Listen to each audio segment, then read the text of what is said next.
This is your last chance. After this... Or should we not follow the advice of the galactically stupid? That is a nice boulder. Ludicrous speed! Go! Ladies and gentlemen, coming to you pre-recorded from two undersized apartments in New York City, it's Revenge of the Film Nerds. There, we're in a tight spot. I hate when people talk during the movie. With your hosts, Black Crystal. I'm not bad. I'm just drawn that way. And Jack Manley. What we've got here is failure to communicate. A podcast for nerds by nerds. Oh, you betcha, yeah. Failure is not an option. And now, here are your hosts, Black Crystal and Jack Manley.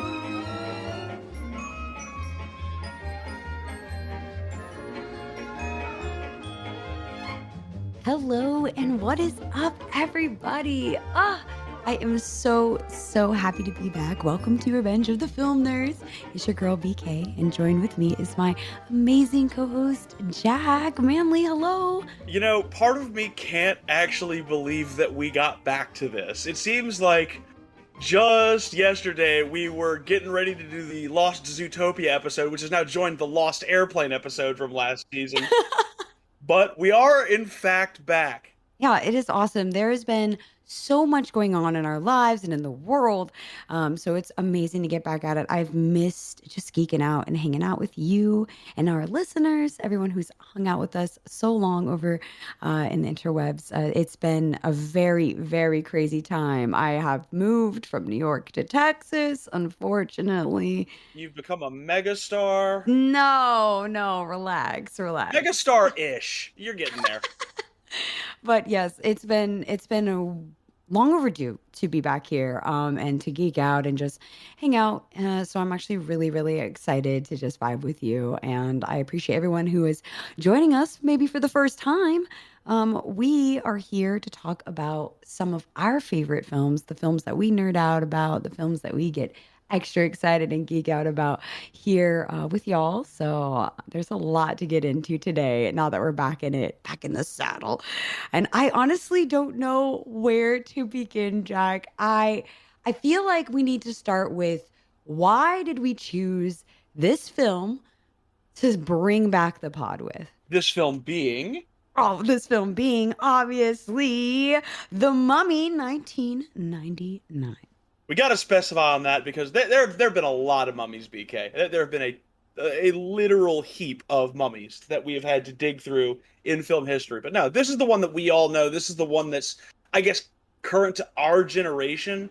And I think you kind of hit at it when you were saying welcome back to all of our fans and friends there in the audience, is that this is really a podcast about relating the films that speak to us as people, that we want other people to see and other people to experience, because we got something out of them personally and we connect to them on a kind of a deep and abiding level. And so why go with something like The Mummy? Well, because for our generation, I can't think of a contemporary movie, certainly that was made when we were alive, I should say, that kind of resonates like this as an action adventure. But you know, calling it an action adventure, that in itself is a little controversial off top, because what genre is this?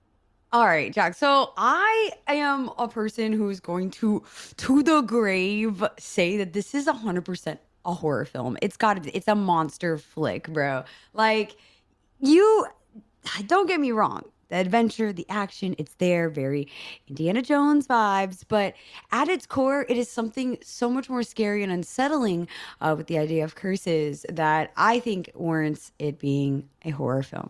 I think that's a fair assessment. And the nature of the Mummy's curse has been something that has, I guess, it wasn't with the franchise initially. I mean, this is a dark subject. Like, the Mummy is kind of a very scary monster compared to a lot of stuff in Hollywood. You know, Dracula, there's a certain sympathy to Dracula. You're meant to relate to and identify with Dracula, despite the fact that he's a monster. Supposed to feel bad. Well, no, you're not supposed to feel bad. You're supposed to identify. You're supposed to feel bad for Frankenstein. Now that's Oh, one. you're right. You're right.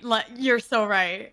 That's one where you just got to get in your bag. And technically, Frankenstein's monster. Don't worry, I know it's Frankenstein's monster. We call him Frankenstein at this point. It's just colloquial. But and I will say the one that from the old school that always unnerved me personally was the Invisible Man. But there's something about the Mummy. You're right on that horror kick, because there's something about that resurrection aspect that I think that scares people. Yeah. But also fascinates them, because let's not get it twisted, BK. Like, this whole thing starts with a little something from 100 years ago in the cultural zeitgeist called Tut Mania. I'm sorry, what? Is that a what? You made that up. No, I didn't. You know King Tut. I mean, we all learned about King Tut, and you know. See, I thought it was one word, Tut Mania. I didn't think of it as 2 words. Oh man. Can you tell it's been 18 months, folks? Yeah. Howard Carter and Lord Carnarvon. I think that's how you say it. It's Carnarvon. There we go. Lord Carnarvon and Howard Carter. They're the 2 archaeologists who found and uncovered the tomb of King Tut in 1922. And there was so much splendor, so many riches. It was such an ornate tomb that the images of the artifacts being taken out of the tomb, the pictures of the tomb themselves, and keep in mind, this was after World War I, where there was actually a bit of a global media environment for the first time. So these pictures of King Tut's tomb were one of the first true cultural events to go worldwide in newspapers and in that kind of circulation. So people were enamored by the wonders of ancient Egypt. And this spawned into, you know, the simple things like, you know, jewelry and garb being appropriated by people for cultural purposes. Yeah.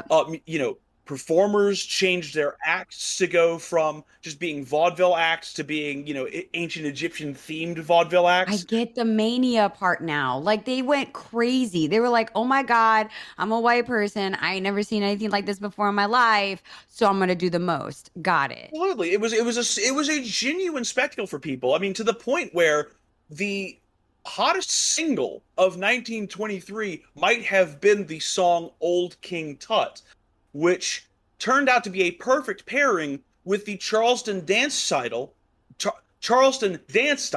that had become ubiquitous and popular in the early 20s. Speaking of appropriation. So it's a situation where you really had all of these cultural forces coming into the popular consciousness. And so it was only natural that art would take from it as a result, and that's how we end up in 1932 with Boris Karloff in The Mummy. Oh, I went on a journey, because I feel like this film also takes you on a journey, right? Like, it came out in the 90s, but that's not how the movie is set. Like, it's not set in the 90s. So when we watched it, and we did a watch party with the Discord as well, it was honestly so fun to kind of get back in it and to bring you to that time period, because I feel like that's what the movie is trying to really convey. I think it does that to its credit, honestly, because at very least for me as a kid growing up in the 90s, and I blame Jurassic Park for this, my, you know, scientific interest as a little kid was firmly on paleontology, not necessarily archaeology. Indiana Jones has something to say about that. Oh, so you were those. So I was the one who was like in middle school being, I'm going to be an Egyptologist. Like, why do I know what that is in first grade? Probably because of stuff like The Mummy, because I will say that, you know, yes, there was that tug and pull, paleontology versus archaeology as a little kid with Jurassic Park and Indiana Jones, but The Mummy really did a lot to bring that archaeological focus into a kind of it's hard to put it a real good phrase on it, but it's like, it had this real wonder about it, I guess. This idea that, you know, this ancient Egyptian opulence, this imagery was just so far off and so grand in its spectacle and in its design that to put a monster in the middle of that, and in the middle of that lust for archaeology that people had in the 20s and 30s, it's a really interesting way of subverting the mood of the time with a real kind of, I guess, answering for those sins. For sure. I actually really enjoy you were talking about like the mood of the film, and it is something to really talk about. Like they go there,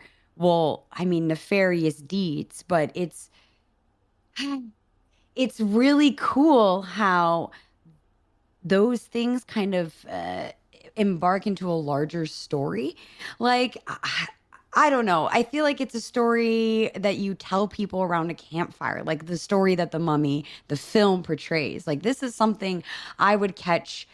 I feel like passed around from, mouth to mouth of like, hey, those tomb robbers, check it. Well, don't go looking under some stones because you might, summon something and or trigger a curse or salt. Acid? The burning diggers is still bothering you, even though you've seen it several times. Oh my God. I can't. But I think cannot. it's worth discussing the kind of universality of those ideas and the kind of the subversions that the horror films put them through, because these ideas around the mummy have been around in previous iterations of the creature. In Boris Karloff's Mummy, for instance, like it wasn't really focused on the curse to start off, but it did have those aspects of the timeless romance and of a resurrected being so desperate to then resurrect their own lover. Like that was really what the Karloff production that was directed by Karl Freund, the cinematographer behind Dracula and Fritz Lang's Metropolis. Well, I see the similarities like right away. Like I feel like that story is so strong in like vampire lore as well, as like werewolves. It's like all these stories of monsters and love. And that was really where that kind of couched that fiction at the time. The retribution aspects of it weren't something that were initially part of it. Like, yes, there was the aspect of the mummy's curse and, violating the tomb, giving the mummy that had been resurrected power over you and that supernatural kind of aspect to it. But the direct retribution for a curse, that's something that only really came about when the famous British horror house Hammer Film Productions got involved in the late 50s with their own version of the mummy with Peter Cushing and Christopher Lee. See, that's the version where they really focused down on it being about the mummy, Christopher Lee's mummy, coming out to get the people who had desecrated his tomb, who had awakened and disturbed him from eternal slumber. Okay. Because, I mean, to be honest, it was really... Who dare ye come here and wake me?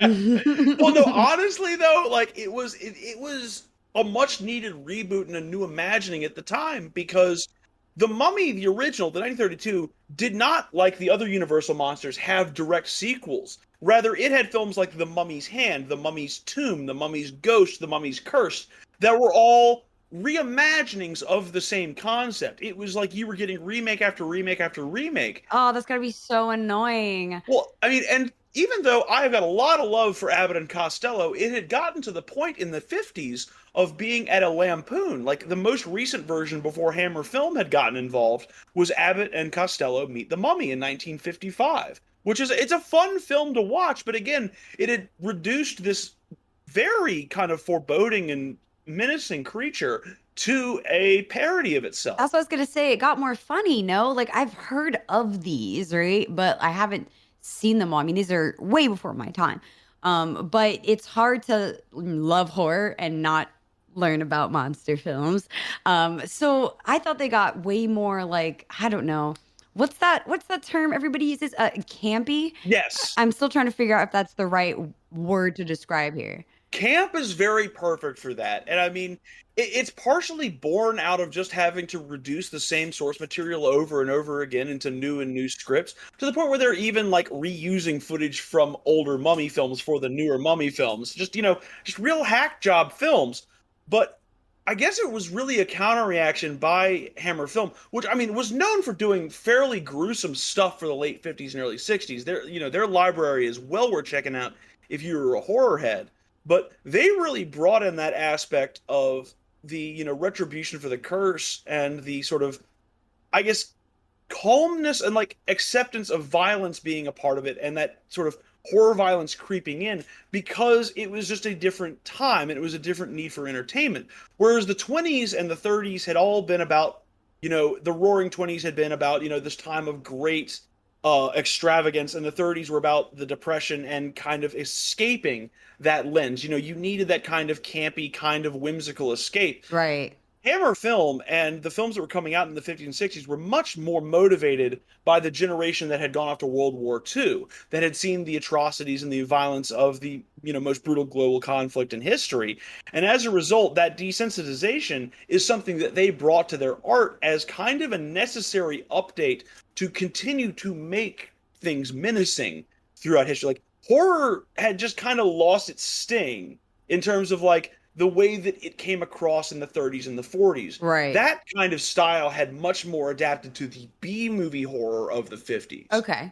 Whereas the real gruesome kind of grindhouse stuff, I guess it really kind of started taking off at this time because people were just looking for something new, and they were looking for that new twist upon horror film. Like here you've already got me talking about horror films instead of adventure serials as the foundation for this film. So you might be right on the genre. We're going to be getting back to this idea of what genre is The Mummy a lot, I think.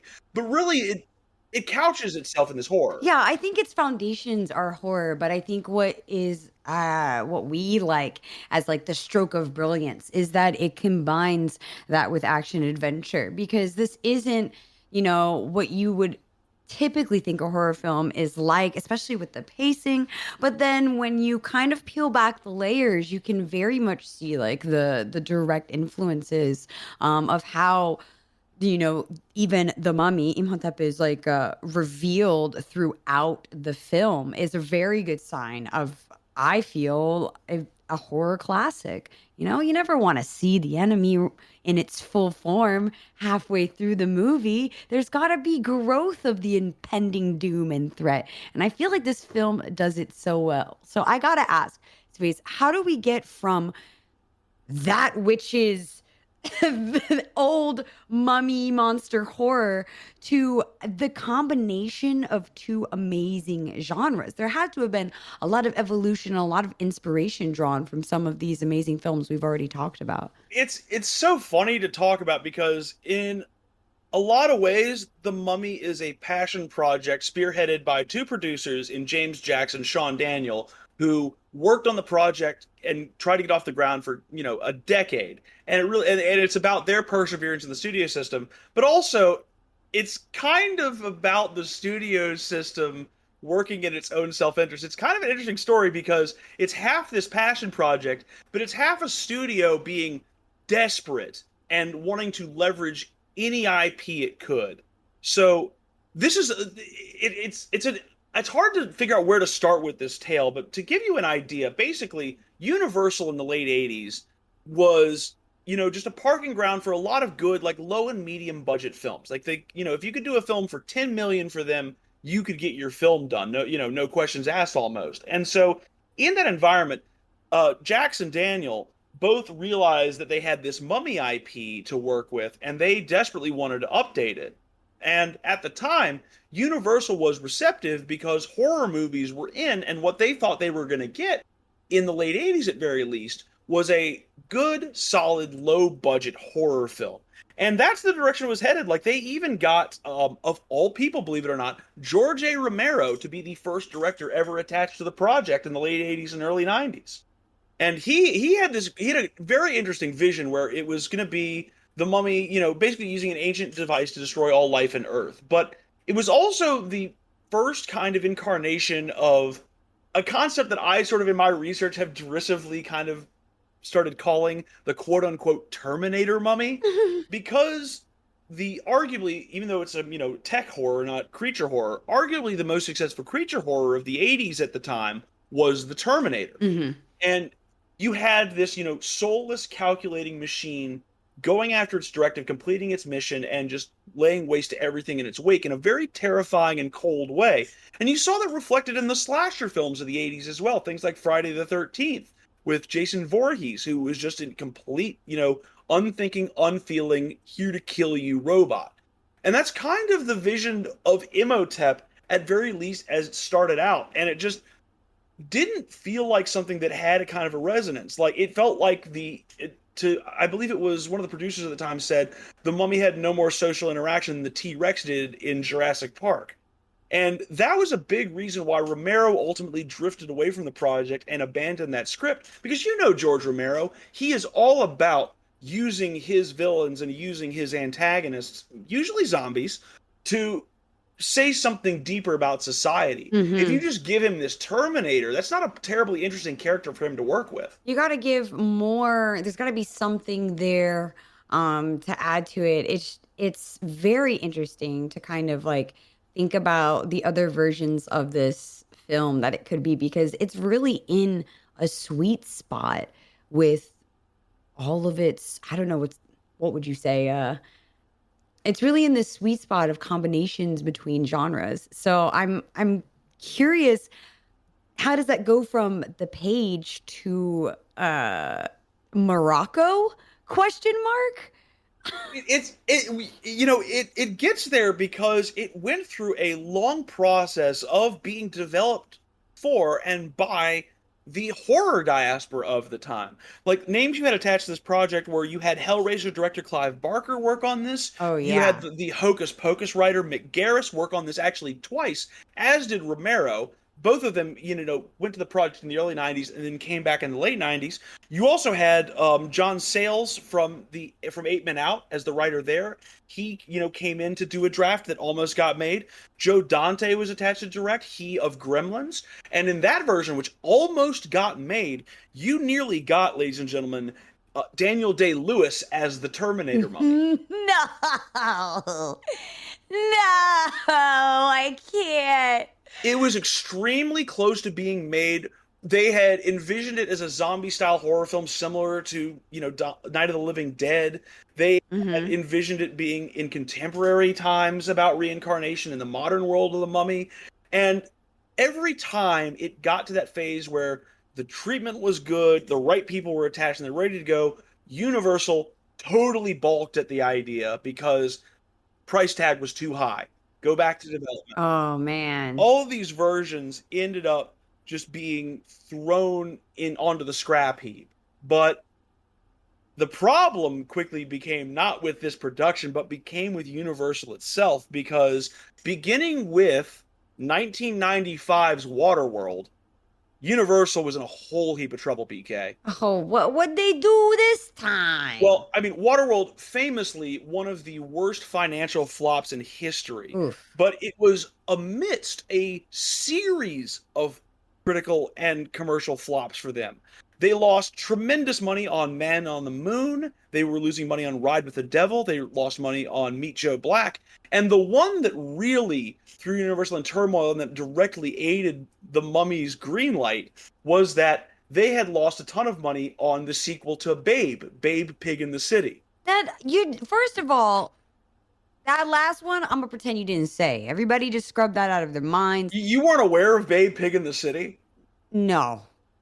And you named 4 other titles I never heard of, so I can see why they were in a slump, okay? Although, shout out to Man on the Moon. Great movie, just nobody saw it. But, yeah, it was a wasteland at Universal at the time. And it was also, this happened to coincide with Universal going through the worst sort of gutting of its conglomeration in history. Because after MCI had sold its rights to Seagram's at the time, it was Seagram's, it's the gin maker. Yes, they had a ownership stake in Universal for a period of time.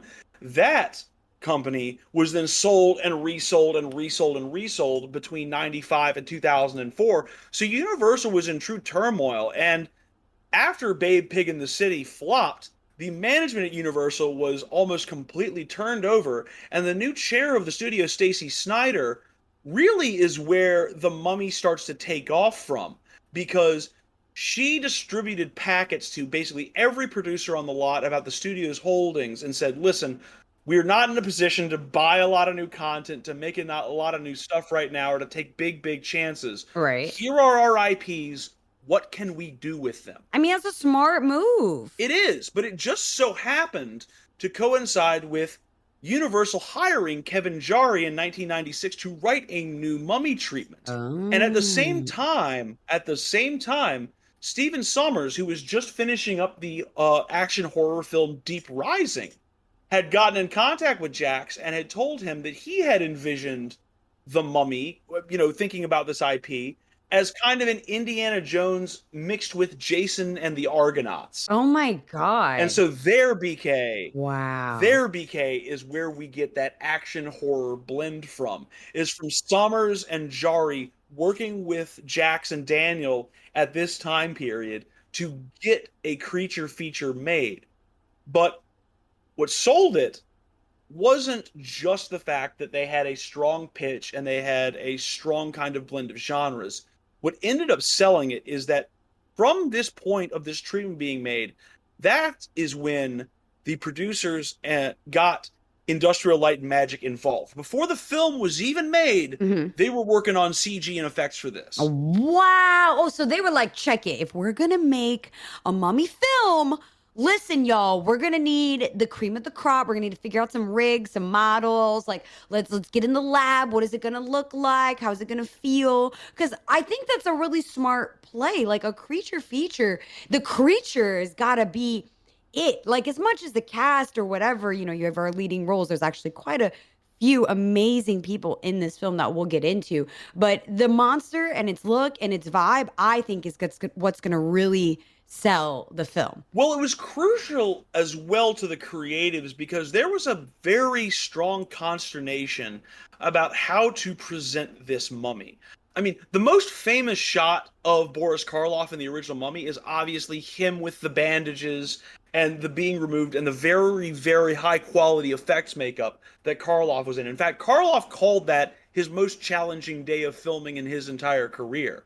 But there was a real acknowledgement amongst the creatives on this version of the Mummy that you couldn't have a guy wrapped in bandages. Nobody was going to take him seriously. Like people were going to look at him like that stupid mummy from the racist-ass Johnny Quest cartoon from the 1960s, just stumbling around with his hands in front of him and, toilet paper on his ankle. Right. It's the 90s at this point, almost early 2000s, right? 1999. So a film that's going to come out here on the age of a change that dramatic, they've really got to set the stage, I feel. And really what it ended up coming down to is in development with ILM. I mean, ILM ended up helping to contribute over 150 shots for this film, as well as Cinesight did 60 shots, and Pacific Title Mirage did 45 shots, including the opening titles. So there was a lot of effects work that was put in onto this film that was absolutely necessary. But The Mummy was the absolute crux of the equation because the look had to be developed to convince people to move forward on the project. And so ILM started developing the concept. You talked about the progression of the monster becoming stronger and the adversary becoming greater. That was a conscious choice by ILM and Stephen Sommers to give the Mummy stages and to give him a progression, to work on it so that you could believably have this creature of, rot and bone move around with a believable muscular structure, and to develop it into something truly grotesque and terrifying for audiences. And I think that there's something very special to the fact that they got that involved so early in the process. And, they benefited on this film from a lot of stuff that was being done for other films. Like, for instance, everybody's favorite, right? The flesh-eating scarabs. Oh, yeah. Oh. Those were taken from the production of The Phantom Menace and applied to the Mummy. No way. So, yeah, one of the big blockbusters of 1999 directly informing another great blockbuster in 1999 in a very, I wonder how often that happens in VFX, but seems like a rare moment of like big budget collaboration to me personally as I read it. Oh, that's wonderful. And it's worth it. We're watching these films right now. It's 2022, and even now, I think especially the scarab scenes, for me, feel like the effects even hold up to this day. That's a long time. Like that is an amazing technique to be still fun and believably to watch. Now, there's others we've seen not so much. You go back, you could tell. But there are some of those scenes where you're like, man, this is really good. Like, to watch this over for the first time and see those effects at the time they were, the scale and the awe factor is unimaginable, I think, at this creative age of what it did with its mixture of CGI effects and practical effects combined. Absolutely. And with the lens of history, we obviously know that it would only be about 2 or 3 more years after The Mummy until Peter Jackson's Lord of the Rings productions would take like the most monumental leap in CGI history in the way that computer modeling was dealt with on that production, and it has been dealt with since. But at the time in '99, this was really kind of the cutting edge because it took techniques from other films and it took the grounding that CGI had come through, basically from, again, referencing the Terminator series, basically from Terminator 2 all the way to the end of the decade here in '99. I mean, it used certain techniques that were adapted on Terminator 2, only refined over the years. It used the same kind of procedural graphics that were created for Twister. The sandstorms in The Mummy are directly attributable to the twisters in Twister. I mean, it's just it's just a triumph of all of these things. And then to say nothing of the motion capture work that was done on this. I mean, oh my gosh, yes. I mean, I don't know, as a kid, I didn't realize what I was watching, but as an adult, bro, that is him. He's the Mummy, dude. What? and credit to, I mean, we're mentioning the first member of our cast here just because he's coming up, but credit to Arnold Vosloo for taking on the burden of doing that motion capture for himself, as he understood that if a stuntman did it, the Mummy would not be moving natural to him throughout the movie, and it would be jarring for performance. So he took the burden on of wearing that damn suit with the white golf balls on it and doing that motion capture work himself. And the result is something that, to contemporary eyes, does feel natural to watch. Oh, 100%. I think the things that were made to be, unnatural are very obvious. Like when you're watching him, like even now, it's very, very good. And it's still scary. It's unsettling. There's humanism behind it. Like it's not just we want to show you something grotesque. It's like, no, we want you to be invested on the many stages of this creature and to see, I don't know, it all come together with his performance. It is phenomenal. Like I was talking to Jack and I was like, probably top mocap performances out there, period, because it's really hard to kind of do that, especially when you're the only one in the production. Like I know there's a lot of ones, like we don't want to get into Avatar, but like everybody was pretty much blue people in that. But when you there's the famous story. Oh, go ahead. Oh no, good. No, I was gonna say there's a famous story on that subject of when Ewan McGregor was doing Revenge of the Sith and he was on a green screen stage looking at nothing, and George Lucas goes, "Look at the moons," and he had no idea what he meant. Look at the moons. You mean the green in front of me? Yeah, exactly. So what green spot specifically, George? But it's true. It's awesome to, I don't know, to see that. I'm a big fan of that stuff. I mean, I'm a huge Lord of the Rings fan, and we talk about how that is one of the films that really just changes the game. So before that, I mean, you have The Mummy really setting the bar. And it doesn't even stop there with the CGI effects throughout the whole film. I mean, you mentioned the sandstorm, and I think one of the most iconic images of the whole film is the mummy's face within the sand. That's the money shot right there. It coming alive, a storm, taking a face, Twister scared the ever-living hell out of me.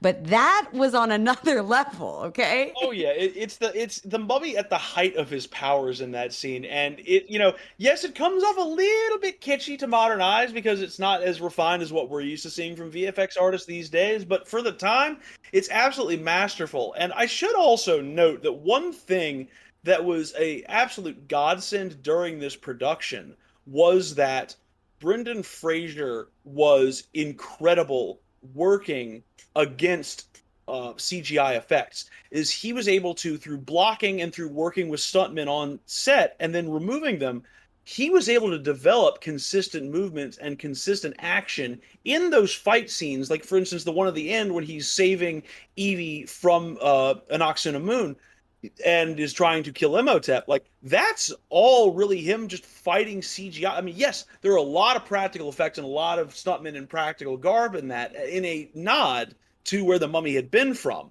But at the same time, without Brendan Fraser nailing consistent performances, you couldn't have, the mummy caps that he gets there. The famous shot of the mummy getting his head baseballed. Like, you have to hit a consistent mark every time with that sword in order to make that effect carry off. And the fact that Fraser gave them consistent footage to work with is really something that speaks to his quality as an actor. Yeah. Oh, he is a very, very good choice for this. But I also found out that there were like a lot of people who were lined up for his lead role.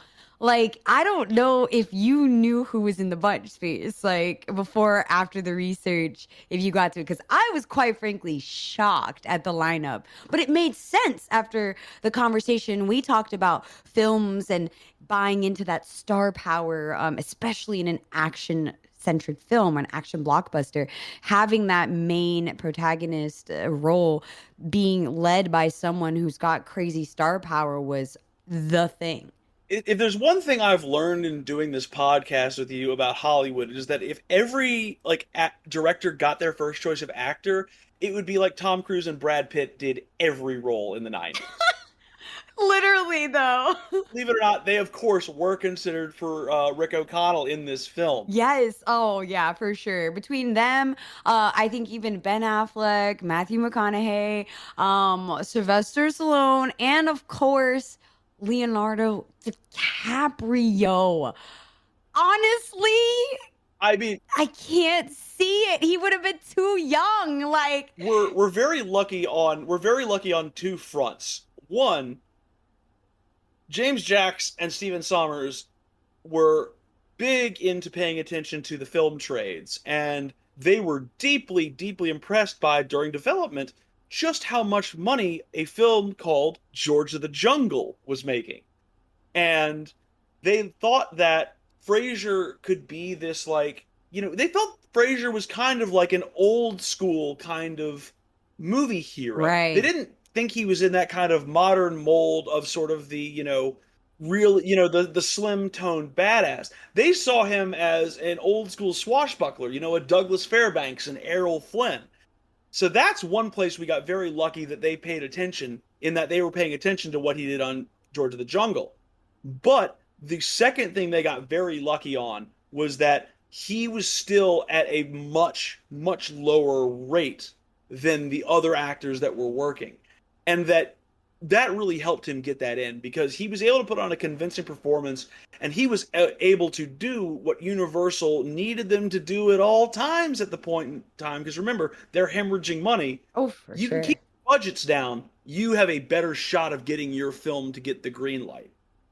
So he came in with a high level of understanding, and so did Rachel Weisz, who she always looked at this not as a horror film, but more as a comic book. I could see why you say that. I mean, a lot of horror films are kind of come from the comic world and vice versa, especially with the action adventure angle. I mean, I'm starting to think that these people were made for these roles the more you describe the cast for The Mummy. Like, O'Connell, can you imagine someone who's bouncing baby boy as the main character? Like, that's not the vibe we were going for. Or as well as Evelyn, like, we needed everything that Rachel brought to the table, which I think was amazing. And I've learned so much, even recently, from the tidbits that you've shared with us, of everybody's involvement and what they brought to the table. Not to mention Arnold, as we talked about, like in his mocap performance. I think these were their destiny. Is that weird to say? Like, well, no, because I mean, it extends with other members of the cast. I mean, like, look at Jonathan, played by the famed British actor John Hannah. He had just come off of 4 Weddings and a Funeral and Sliding Doors, where he had some brilliant supporting roles. Yet he wasn't sure where he fit in. He had no idea why Sommers would want him in the role, for his comedic effect and for the way that he was, and yet Hannah just fits that Jonathan role as the comedic relief in the horror film perfectly. Arnold Vosloo, he got the part of Imhotep after one audition. Wait, what? One audition? He came in and they looked over the script. He liked it, but he told Stephen Sommers straight up, like, listen, I need to play this role absolutely straight, because if I'm playing this honestly to Imhotep, Imhotep doesn't see this as a monster movie. To Imhotep, this is Romeo and Juliet, and all these people are keeping him from being with his true love. Yeah. And as Vosloo said, he's pretty sure he got the phone call for the role before he got home to Santa Monica that day. Wow. He was like, this man gets it. Get him in here. Put him in the studio. I mean, yes, it helped that he got in front of Sommers in the first place, because he and James Jacks had a previous relationship from working together on John Woo's Hard Target, the Jean-Claude Van Damme film. Mm-hmm. So, I mean, that's how, if you want to know how we're going to get JCVD and film nerds, that's how. Yeah. But, he had that previous relationship there. He had the previous Sommers had the previous relationship with Kevin O'Connor, who ended up playing Benny from working on Deep Rising previously, and just really knew that he had that, like, great villainous slimeball quality to him that he could bring to the role of Benny. That it just, every person who ended up on the shoot just felt destined to be there for what they did. It also takes something for actors to be as committed as the whole cast was. It's very easy to kind of play it up, and we've talked about this, of it becoming a parody, it becoming a joke of itself, but all the characters in there were invested in the story, and as the viewer, it really brings you in on a journey from start to finish, quite frankly, a journey of adventure and of love, like you mentioned. Like, I guess I might have missed that as a child, but watching this as an adult, the story of love is so strong in this space. Like, this is in top favorite romance films now. Like, am I allowed to say that? Does this count? Well, I think it does, because there's two interesting foils of that. I think that you get the obvious romance of Rick and Evie, through this crisis and through this adventure. They end up together because their, repartee, their love for each other, and their sort of interest in each other is, by the end of the film, it's undeniable. But you compare that to Imhotep and Anck-su-namun, this love that has extended for thousands of years and has even transcended death. And there's this sort of very perverse quality to it, because Imhotep really does love Anck-su-namun. There's no denying that in the way that this plays out. Honestly, Anck-su-namun, it's her plan. She's like, I need to die, but you'll bring me back. Like, she's like, sacrifice myself for this at the beginning of the film. So, like, 100%, it's crazy looking back at it. I mean, to everything that feels natural about Evie and Rick getting together feels very perverse about Imhotep and Anck-su-namun. The way that the way that they try to subvert the natural order, the way that they are willing to bring eternal darkness in the world just to be together. It's, from their perspective, totally justified. But from ours, their romance is the horror that will be unleashed upon the world. That's crazy to think about that, right? Like, that's so good. Like, putting a spin on that, I didn't even think about it, because it's really true. And they give you that foil relationship with the main character, with Evelyn and O'Connell, right? Their relationship blossoms throughout the film, while the inevitable demise of Imhotep and Anck-su-namun's love that needs to die. I mean, it's true. Things need to be laid to rest. Like, even in true, like, Egyptian mythos, like, there is an afterlife, not this plane. So, all of the curse and the mummies, the Zom mummies, I don't know what to call them, because, like, he summons other mummies. The priests, yeah. Also, like, priest mummies in this film are more scary than zombies, because they are super intelligent. Like, they are smart. They do things with agency. That is frightening to me. I like, the more I think about this story, the more I'm kind of captivated because you're right, the romance is the horror, and we see it get really bad. Oh, I completely agree, and I think that it's such an interesting way to subvert romance because we all have that expectation in Hollywood that all romance in a film is by default good unless you are presented with direct examples of it not being good. Unless it's, Michael Corleone's relationship, that, you see the red flags. But like most romance in movies, it's all about, the justness, the rightness of it. And so to have that idea subverted, I think is one of the places where The Mummy really succeeds. But I think you can only subvert romance like that if you have a real care and consideration for the characters in your story and for the world you're creating. And that extends beyond just the principles here. Even with supporting actors, Stephen Sommers and the writers were very, very prescient about needing to work with the actors to create something that felt real. And I think the best example of that, and this might seem a little bit out of left field, BK, but I think the best example of that is Omid Jalali's role as Warden God Hassan, because there's a lot more backstory to that than meets the eye. Refresh me on who that is. That's the guy who has him captive, who has the head wrap on. Yeah, that's our boy who runs the prison that Rick O'Connell's in, and then it accompanies them into the desert and gets capped by the scarab. And he gets capped by this. Okay, cool. I just want to make sure. Yeah, all of the again. I remembered that character. I might have not known that the character's name, but that is a character I've remembered. Well, it's down to, in a lot of ways, it is down to the writers treating the character with care, but that care only came after they did a lot of work with Omid Jalali. Really? Because when he came in and read for the role, he was like the 65th, 66th actor, like something crazy like that. Oh, no. Oh, man. And what he said to them upon reading is, the original idea, for those who know the film Midnight Express that Oliver Stone wrote, the character was supposed to be a Rafiki type, just a very, to put it, very bluntly, a kind of a surreptitious Middle Easterner. Mm-hmm. And Jalali was very cognizant of that archetype. He understood that if he was going to get roles in Hollywood as a man of Iranian and British descent, who shows his outward Middle Easternness, like he knew that he would be either cast as a terrorist or a thief, the type of throwaway stereotype roles Hollywood gave Middle Easterners. Even pre 9/11 this happened.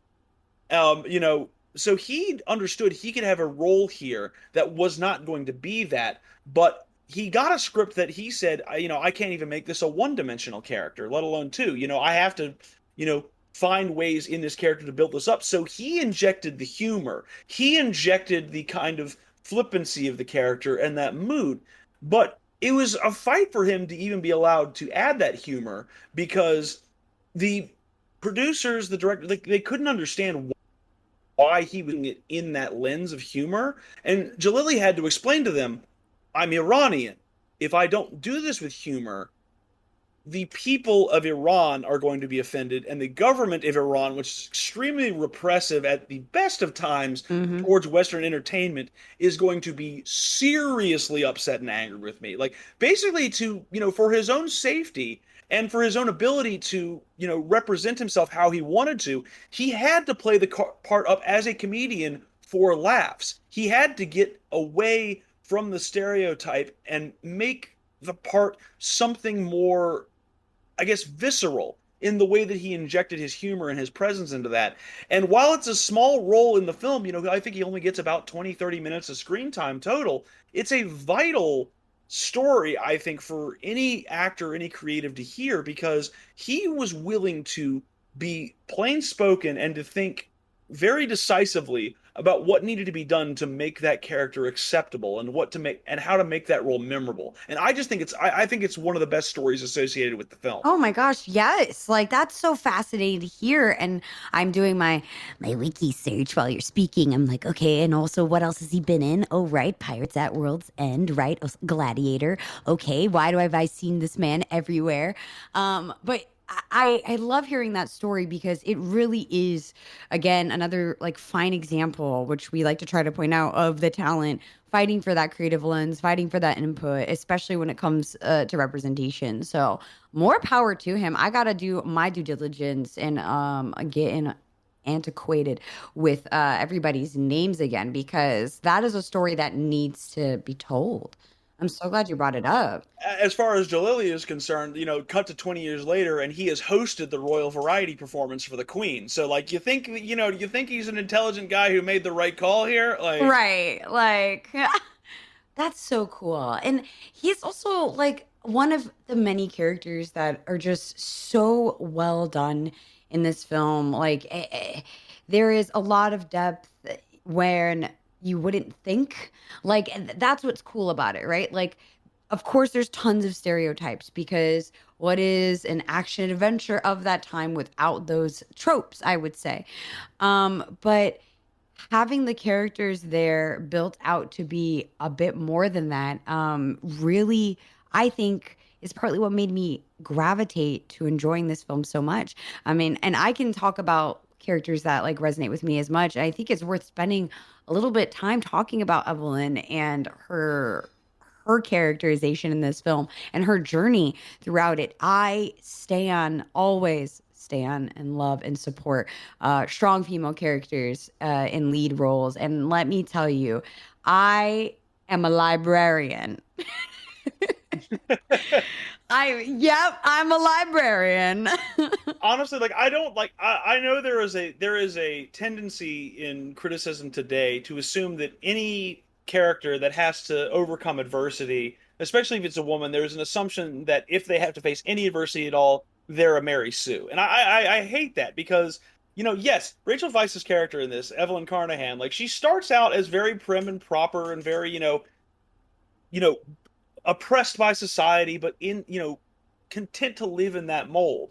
And it's only through her journey in the film and through experiencing the world at large that she becomes strong and fiercely independent. Like, yes, she has the relationship with Rick, but she's not reliant upon him to, use her wits to be valuable as an individual. She's the only one who is able to properly translate the ancient Egyptian hieroglyphs to find out where the actual Book of Amun-Ra is instead of the Book of the Dead. Like, she gets right what scholars can't. Yeah, but she's also the one who summons the Book of the Dead because but at the same time, I think that the fact that she's the one who does it is, not just convenient for plot purposes of her being the, sacrifice to bring back an ox and a moon and all that. I think it's important because it gives her a firmer agency in the story other than just being, Rick O'Connell's, sexy buddy. 100%. I mean, there's stakes for her. Like, honestly, I enjoy the feeling of a female character that's like, I gotta clean up my mess. Exactly. Like, I gotta see this through. Like, that is so strong. And at that point, it's more than just stakes. It is something that you as an audience get actively invested in because Evie has a responsibility that she wants to meet, and that makes her a hero. The fact that she is compelled to action by what she's done and by setting things right. There are few motivations that are stronger for writing a character in any form of, art. And I think that it shows that there was a concerted interest in having real and genuine character development throughout the story. You weren't just putting the pieces on the board of a slasher film and having them slowly picked off one by one. No, each character had to have resonance so that their journey meant more, their plight meant more. And, in the cases of the deaths that happen in the film, they mean something because you've had a relationship built up with these characters, not just as one-note people, but as, even in limited scenes, fleshed out human beings. That is phenomenal. And I have one cool fact. I have a really cool fact. I got all excited because I've been waiting the whole episode to talk about it. So Did you know that Evelyn is actually the character is based off of a real person or was inspired off of a real person? They are the daughter of the fifth Earl of Caravan and was present in the 1922 discovery of the tomb.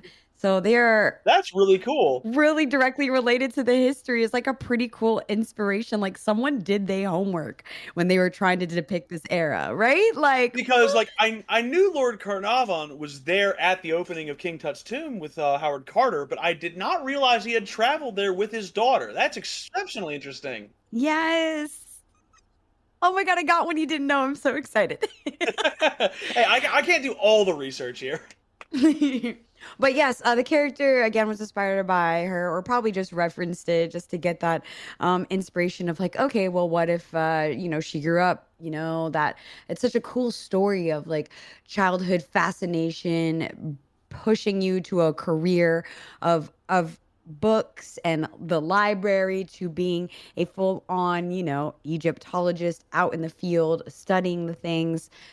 It's an awesome journey and definitely inspired me personally as a kid. I cannot tell you how much as a child, like I wanted to be an astronaut for a bit because, Florida. Of course. And yeah, so it explains a lot. You want to get as far away from Florida as possible. No, and then literally Egyptologists, like 110%. I have never been more astounded, captivated by something so much. I love learning more about it. And as someone who does come from a religious background, you hear a lot of things involving this corner of the world and involving these places. And I've always been fascinated with like learning the truth and learning the greater story outside of the Western religious lens. So I can't tell y'all how much this film might have sparked an obsession, a hyperfixation for the majority of my younger life. Like to the point where it was probably very unhealthy. And I have a really strong place for this film in my heart. I know my family loves watching it. And it's one of those films that for me is in that summer blockbuster slot. Like it's a film that you put on and you watch it maybe once a year, once every other year. And I can't not enjoy it. Like I haven't gone in and found things that have made me that angry. Don't get me wrong. I have my qualms. Because like Evelyn was in pretty much lingerie for the majority of the film in her nightgown. I didn't see a problem with that. That was fine. All right. But to your point too, I should have known I was queer at a young age because everyone is really hot in this film. Like we need to talk about that, Jack. Like why is everyone stunning? I say we haven't even mentioned Oded Fair yet as Ardith Bey. No, we didn't talk about Daddy. Oh. Which, by the way, I got a fact for you is that his name in the film is Ardith Bey. Ardith Bey was the assumed name that Boris Karloff's mummy took on after he'd been resurrected. No way. So that it's a subtle nod to the mummy? 1932 film. No, he's not. He is a Magi, protecting against the rising of the mummy, obviously. But no. But no, we mentioned him just because it's like, actually, that was still one of my favorite facts about the production is Oded Fair is so attractive as a human being that the Magi, who were supposed to be covered from head to toe in, very dark and graphic tattoos, like Stephen Sommers took a look at him and was like, this man's too attractive. We're not covering him in tattoos. I mean, no, that face will sell films. Let me tell you, you can't cover that up. What? I'm lusting over it again. I'm sorry. It's an actual smolder. It's a rare thing. Perpetual smolder. Like he exists steaming is what he does. But no, to your point, Rachel Weisz is just I think honestly, yes, she's an extremely attractive woman, no matter what. But the performance in this is part of what makes her so hot in the film. Is that she is so self-possessed and so, decisive and is so, it's the strength of her independence that I think makes her more and more attractive the longer the film goes on. I mean, I was even going to make a funny comparison, especially since we didn't we talk about whatchamacallit, sorry, totally brain farted. George of the Jungle, right? Like Yes. that.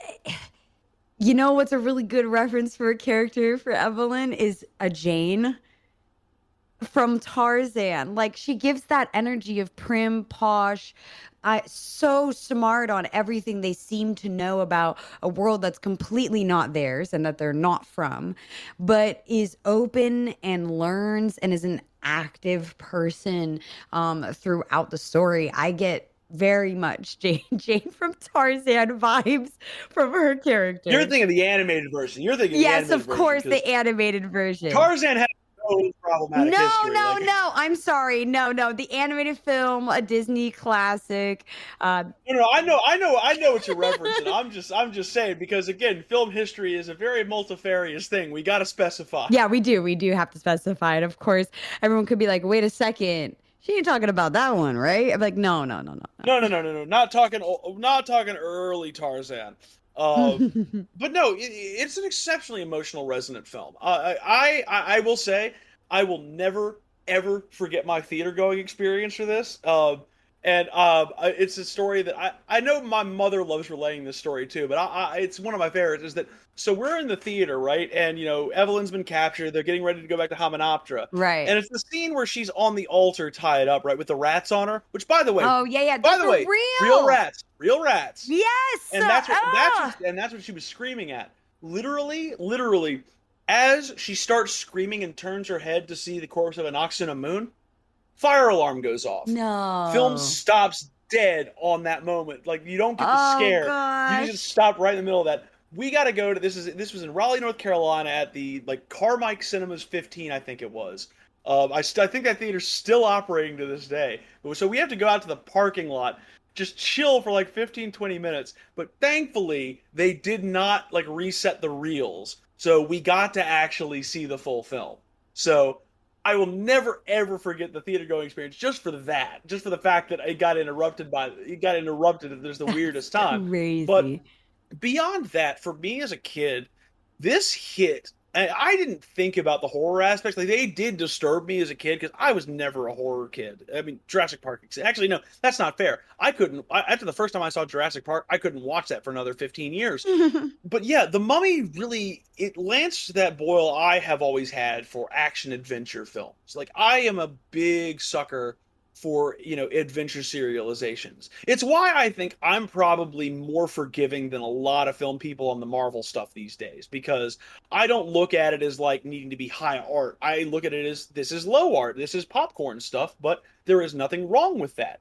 And I think that when you see something that is, and I don't say low art derisively, by the way, it just, there is high art, quote unquote, and there is low art, quote unquote. But when you see something like The Mummy that is elevated from that serial form, when it is elevated from that creature feature form, to be something that is as finely scripted and constructed, as well acted, and honestly, we haven't talked about it in this regard, but economic as a film. It is so tightly edited and so tightly constrained as a story. And I think that's something that I appreciate about film more as I get older, is the fact that it can be a self-contained story. And as a horror movie in particular, I think there's a real strength there, because the characters, cannot escape the clutches of Imhotep. They try to get away. They get as far as the port at Cairo, and then they get pulled back in. Yep. And I just think it's an absolutely astonishing way of scripting a film, of keeping it all condensed. I mean, they went to the desert in Morocco to shoot this thing. And even the shoot itself was economic, BK. Right. Like Stephen Sommers said, we're going to be out in the desert proper for 6 weeks. Mm-hmm. And they were shooting out in the desert for 6 weeks. Granted, they had to build Hamunaptra and build the models and all of that sort of stuff out there. Yeah, and didn't they build that in a dormant volcano or something crazy like that? They absolutely did. But they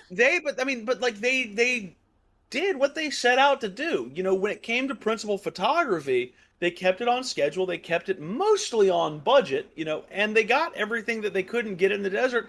They got it in Marrakesh, or they got it in London. Or sorry, not London. What what is the name of the? I cannot remember the name of the studio they went to. It's the studio where they filmed the films like Man of All Seasons. But it was. I'm actually going to look this up now because I want to get this right. It was filmed at Shepperton Studios. Shepperton Studios. Shepperton Studios. I knew that. I knew it. I wanted to say Sheffield Studios, but that would have been wrong because Sheffield is its own place in England. But despite the fact that they dealt with all of the problems that they did getting this film just greenlit, the fact that Brendan Fraser almost got hung on set, the fact that film crew were all almost perpetually dehydrated, that there were Whoa! You're just gonna say that and you just keep it moving. I am, because it was just like there are just so many things they dealt with. Sandstorms being daily inconveniences. Scorpion bites, wildlife problems. Dehydration, bro. Yeah, they had the support of the Royal Moroccan Army, but this was right at the point where the Western Saharan separatists were actually pretty active. So every cast member had kidnapping insurance. The amount of struggles that they went through to get this film not just made economically, but to come out with an economic cut is just so incredible. I mean, there's a story. The day I will go back to the hanging. Now that you said I've glossed over it, I will go back to the hanging for a second. Yeah, we cannot end without talking about the craziest fact, because you said that the moment you said that, I went and Googled it, and I went, huh? Yeah, we should have led with this. Okay, so I understand where this is taking place in the story now that I've done my wiki search, but bust it down for everyone who's listening, because we cannot glaze over something I feel like would halt production. No, it would, and and there's a funny story too. Believe it or not, it's not a funny story, but there's a funny part to it after it happens. But basically, what happens? They only did 2 takes of the scene where Rick O'Connell is being hung in the prison and Evie is bargaining for his release with Omid Jalali. So the first take they do, it's not really convincing. It doesn't look like he's being really hung. So Sommers convinces Fraser to do a little bit of a tighter knot around the neck and to do the shot again. And it was too tight, and it did not. I was going to say puncture. He'd be dead if it punctured. It pressurized his carotid artery and knocked him out. He had EMTs around him. He passed out. He had to get evaluated. And the story is, after this happened, a couple of crew members found Rachel Weisz absolutely terrified on set, just saying to herself, "Oh my God, I'm going to lose my equity card. I'm going to lose my equity card." Oh my God. And it's just it's a very prominent example of just the things that went wrong on a shoot that still somehow managed to go so right. And I think maybe that's kind of the legacy of this film, beyond just the fact that it's something that our generation, I think, just holds up as a beloved standard. But I think part of its legacy is that it was just a true success of production. It was budgeted somewhere around 20 to 30 million.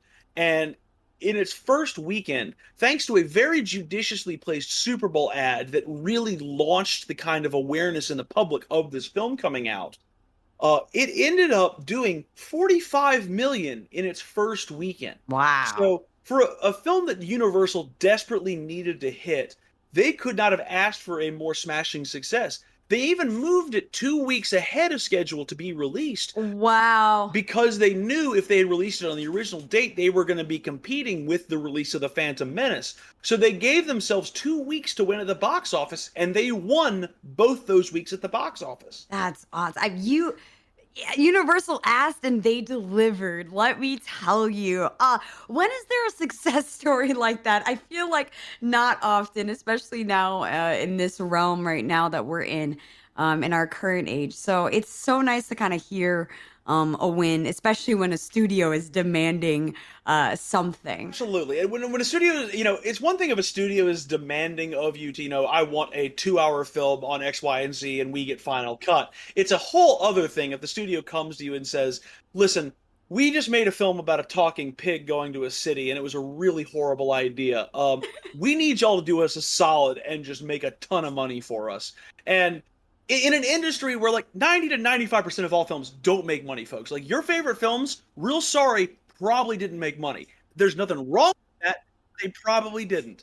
And for them to come out and just go through this rigmarole to get this property made, it's why I said off top that this is partly a success down to just the passion and investment of the people involved, but it is also partly because a studio was backed into a corner and was desperate to get a success with one of its established IPs because it was the only way it could afford as a studio to be successful at the time. Like, we nearly lost Universal at the end of the 90s. Seems shocking when you think of their portfolio of films, but we nearly lost Universal, and The Mummy saved it. That's wild. I mean, and they really thought that The Mummy was going to have it with 4 movies almost in its future that aren't as good. But I had a question to pose to y'all because I know there's been other films that should not be named that have tried to do what this first film, this first installment did against impossible odds.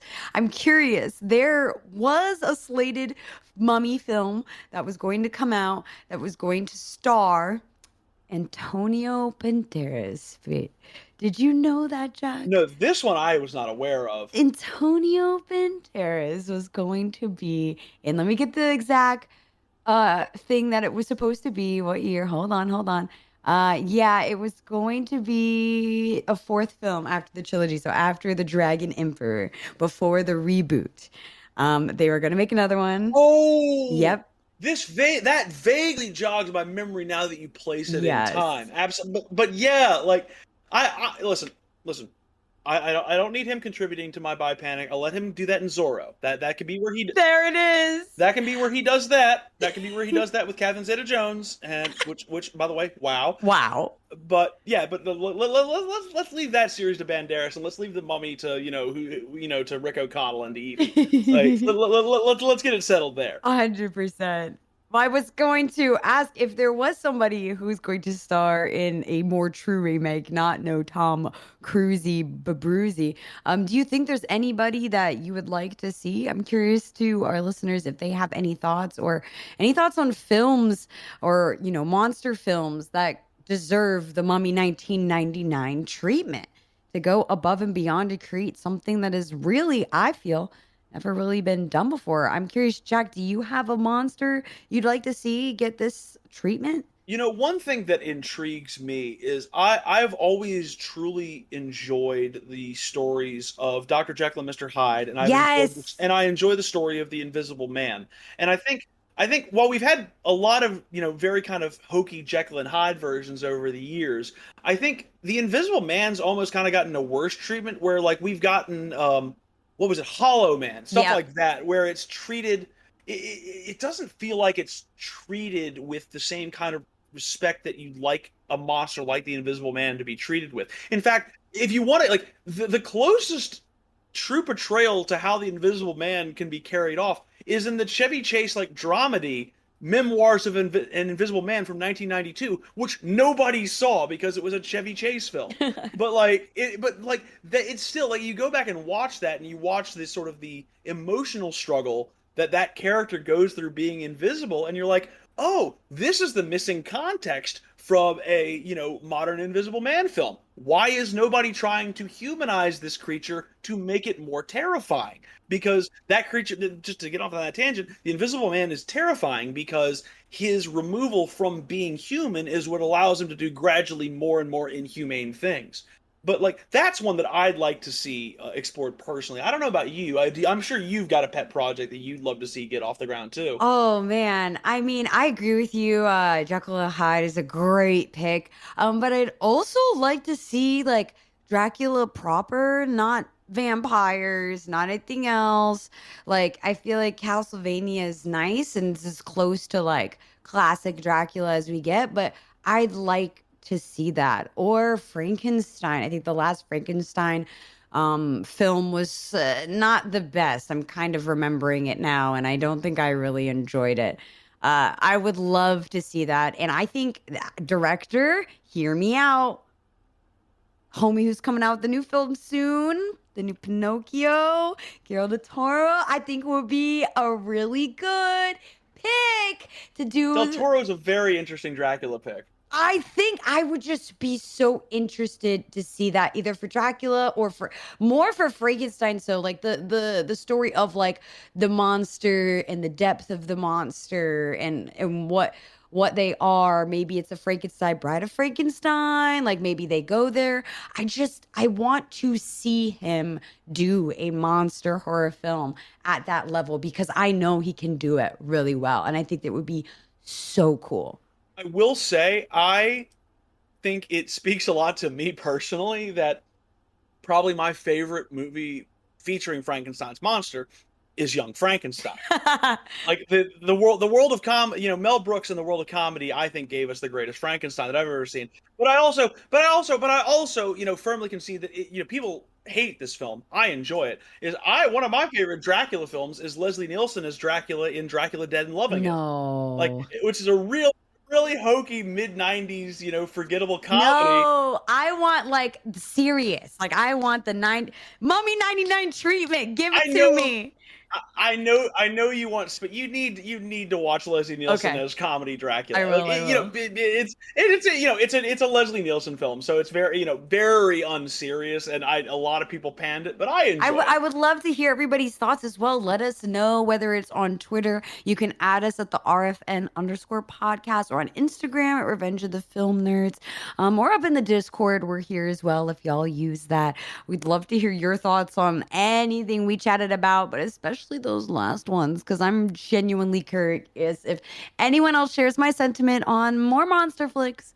And I know you can catch us coming to you hot for our next episode, but Space, I'm going to have you lay this next one up because it is a film I haven't seen, but apparently everyone is losing their minds over the fact that I've never seen this film that we're going to cover next episode. Honestly, BK, if I can admit it now for the public, I'm kind of embarrassed for you. Wow! Yeah, I'm just putting that out there. But so we are going to show BK for the first time with our next episode. She's never seen The Princess Bride, folks. Yeah.